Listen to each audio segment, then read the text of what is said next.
শুনেছেন নিশ্চয়ই, সারেগামা পাধানি, বোম ফেলেছে জাপানি, বোমের মধ্যে কেউটে সাপ, ব্রিটিশ বলে। বাপরে বাপ, এই ছড়ায় শুধু তেলটা মিসিং, কিন্তু আজকের গল্পটায় পুরোটাই জাপান আর তেল নিয়ে। সলতে পাকানো হয়ে গেল, এবার তাহলে শুরু করা যাক। 1941 জুলাই মাস, ভরা বর্ষায় কলকাতায় চারিদিকে প্যাচপ্যাচে কাদা আর ভ্যাপসা গরম। তার মধ্যে খবর এলো জাপানকে নাকি অ্যালাইড শক্তি চেপে ধরেছে, মানে অয়েল এম্বার্গো লাগিয়ে আর নেভাল ব্লকেট করে জাপানকে ভাতে মারার চেষ্টা করছে আমেরিকা, ব্রিটেন আর ডাচরা। জাপানের 90% তেল সেই সময় আমেরিকা আর ইন্দোনেশিয়া, যেটা ডাচদের কলোনি ছিল, সেখান থেকে সাপ্লাই আসতো। জাপানের কাছে আর 18 মাসের মতো তেল আছে, আর তারপরেই পুরো ইকোনমি ভেঙে পড়বে। চট করে এই ম্যাপটায় চোখ বুলিয়ে নিই। ব্রিটিশদের দখলে ভারতের পাশেই এই যে বার্মা, অধুনা মায়ানমার, আর এই নিচে মালয়েশিয়া, আর এই টিপ অফ দ্য মালয় পেনিনসুলাতে হলো সিঙ্গাপুর। এই গল্পে সিঙ্গাপুরের একটা গুরুত্বপূর্ণ ভূমিকা আছে, কিন্তু তাতে আসছে একটু পরে। থাইল্যান্ড ইন্ডিপেন্ডেন্ট যদিও নামকে বাঁচতে। ফ্রেঞ্চ কলোনি হলো এই ইন্দো চায়না, অধুনা 3টে দেশ, ভিয়েতনাম, কম্বোডিয়া আর লাওস। ডাচ কলোনি হলো ডাচ ইস্ট ইন্ডিজ, অধুনা ইন্দোনেশিয়া। এখানেই ছিল সেই তেল কোম্পানি রয়্যাল ডাচ শেল, যারা জাপানের তেল সরবরাহ করত। আর এই উপরের টিকির মতো ছোট্ট আইল্যান্ড নেশন হলো জাপান। যদিও ম্যাপে পুরোটা দেখা যাচ্ছে না, একটু ট্রাঙ্কেটেড হয়ে গেছে। আর এই উপরে ডান দিকে হলো আমেরিকা, এরকম জায়গায়। এবারে তাহলে পরিষ্কার বোঝা যাচ্ছে যে জাপান কিন্তু এমনি এমনি নেভাল ব্লকেডের ভয় পায়নি। 41 অনেক আগে থেকেই বহু রকম নেগোসিয়েশন চলেছিল আমেরিকা এবং ইউরোপিয়ান দেশগুলোর সাথে, কিন্তু অয়েল এম্বার্গো লাগানোতে ডিপ্লোমেসি পড়ল ভেঙে। আর ডিপ্লোমেসি ভেঙে পড়া মানে বাকি থাকে একটাই রাস্তা, যুদ্ধ, টোটাল ওয়ার। সম্রাট হিরোহিতোর সমস্ত জেনারেলরা মিলে আওয়াজ তুলল, সাম্রাজ্যবাদী শক্তির কালো হাত ভেঙে দাও, গুড়িয়ে দাও। এশিয়া মহাদেশে ইউরোপে দাদাগিরি চলছে না, চলবে না।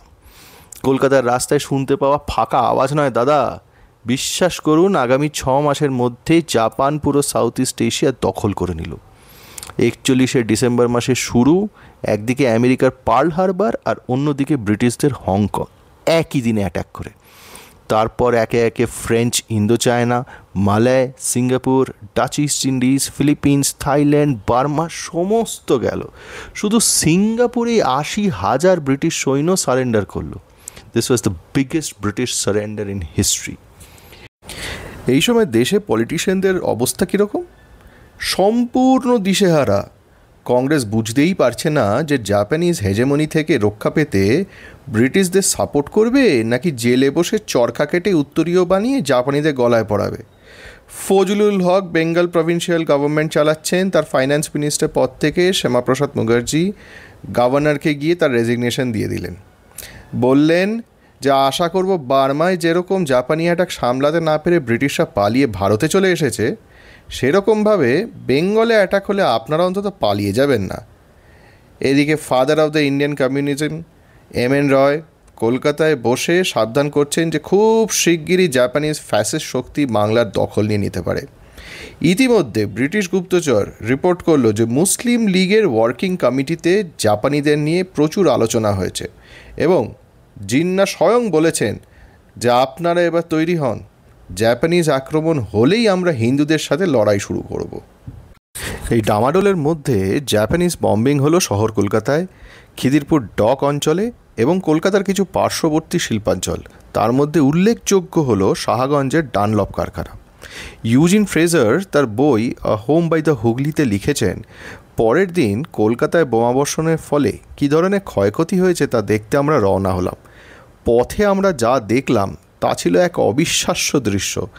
কলকাতা থেকে এক বিশাল জনস্রোত, তার বহিঃসরণ, পুরুষ, নারী ও শিশু হাঁটা পথে অথবা রকমারি গাড়ি ও লরি, গাধা, ছাগল, হাঁস, মুরগি গাড়ির সঙ্গে বাঁধা, খাঁচায় পাখি, এমনকি লরির উপরে রাখা তোতা, সব মিলিয়ে এক চলন্ত মানবস্রোত গ্র্যান্ড ট্রাঙ্ক রোড ধরে ছুটে চলেছে। সবাই আতঙ্কে নিজেদের সংযম হারিয়ে ফেলেছে, নিরাপদ আশ্রয়ের খোঁজে যে কোনো জায়গায় পালিয়ে যাচ্ছে কলকাতা ছেড়ে। পলিটিশিয়ান, প্রশাসন, আর্মি সবাই দিশেহারা। সাধারণ মানুষ, তাদের দিশা দেখাবে কে? 1941 মাঘ মাসে প্রবল ঠান্ডায় গঙ্গাসাগরে স্নানের ঠিক দুদিন পর ব্রিটিশ পুলিশের চোখে ধুলো দিয়ে এলগিন রোডের বাড়ি ছাড়লেন তিনি। মহা নিষ্ক্রমণ। Peshawar, Afghanistan, Soviet Central Asia, Moscow হয়ে বার্লিন, জার্মানিতে সোজা ফুয়েরারের সাথে দেখা করলেন এবং ক্রিয়েট করলেন Free India Centre. 1942 April German radio broadcast করলো তার স্পিচ।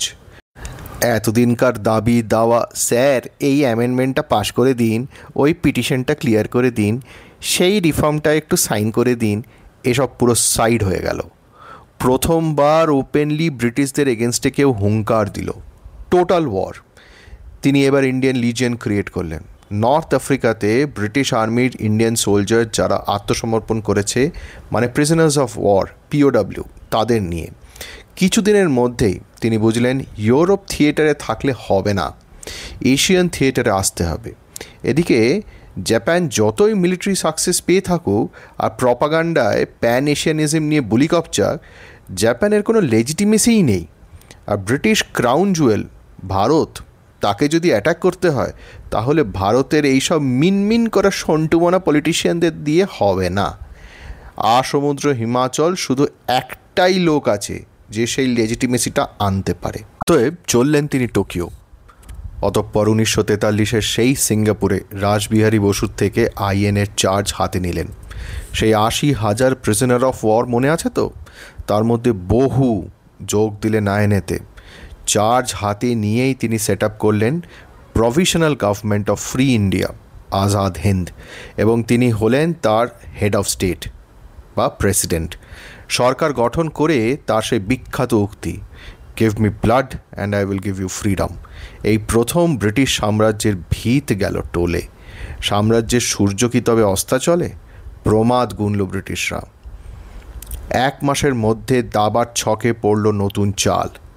43 অগস্টে চার্চিলের master stroke, supreme allied commander করে নিয়ে এলেন লর্ড লুই মাউন্টব্যাটেনকে।